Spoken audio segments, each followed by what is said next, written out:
Bucks Fizz singing "Making Your Mind Up" on the Eurovision Song Contest. The Eurovision Song Contest must surely be the most Marmite of talent competitions ever to find its way onto our televisions.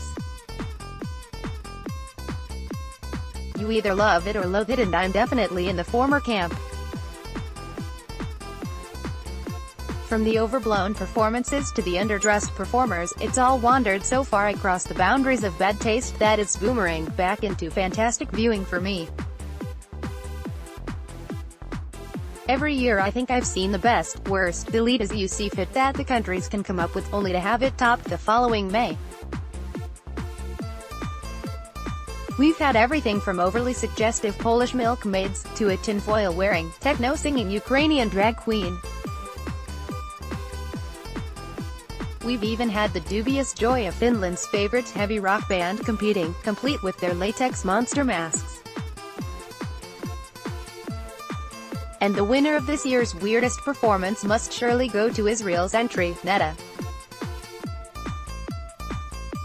There's no doubt that the girl can sing, but her performance is less noticeable for her songbird abilities than her chicken impressions.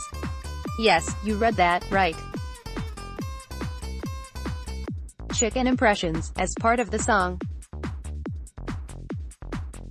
Seriously, how could you not love Eurovision? My own personal obsession with the show began right back in 1981, when, as an impressionable 6-year-old, I was allowed to stay up late and watch the spectacle.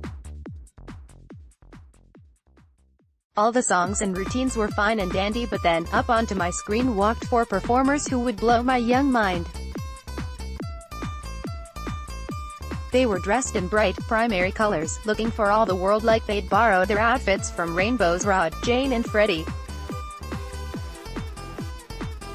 I realize if you're reading this and under the age of 40 you'll have no idea who Rod, Jane and Freddie were, but imagine Ant, Dec and Cat Deely in their SMTV days, only 20 years older, with bad perms and no sense of irony, and you'll be on the right track.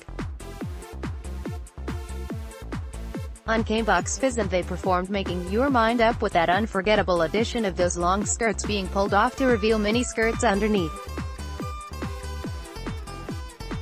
To younger generations, it may not seem like much, but that one simple wardrobe change on stage stunned all of Europe.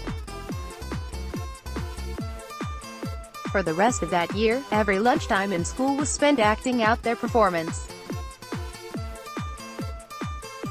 We'd bring in our winter scarves and wrap them around our waists in the build-up to that big reveal. No one would want to pretend to be Bobby G or Mike Nolan, the boring boy parts, so we'd gather round the back of the huts, dozens of little Cheryl Baker wannabes, reduced to having to rip off our own skirts. My interest waned during my early teenage years until I flew off to France to work as an au pair. The French are not prone to overt shows of enthusiasm. It's a country where the shoulder shrug of indifference can be seen in newborn babies, and yet it was in this country that I realized how seriously the event is loved in mainland Europe.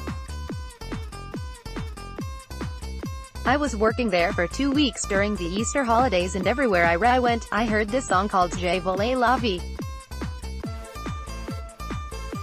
It blared out of every car window, every cafe doorway, and got at least one run out each night at the local discotheque. I quizzed my French friends about it and was told it was that year's Eurovision entry. I was all of 15 years old by this stage and guffawed at the mere mention of the competition, only to be met with a stony silence and stone your stares coming at me through clouds of Gauloise cigarette smoke. I never criticized the contest within earshot of my French friends again, and through their eyes, grew to see it in a much more rosy-hued light. My love for Eurovision shone brightly again after that. So tonight, we'll be going Eurovision-tastic at our house. I'll be providing a smorgasbord of food for friends and family to eat, representing the various countries involved to get us in the right frame of mind. We'll have a sweepstake, allocating each person with a country to cheer for, just for fun, and I've everything crossed that I'll get Netta, complete with her poultry impressions. That sounds like 8,000 points, kind of Eurovision night to me. Belfast Telegraph.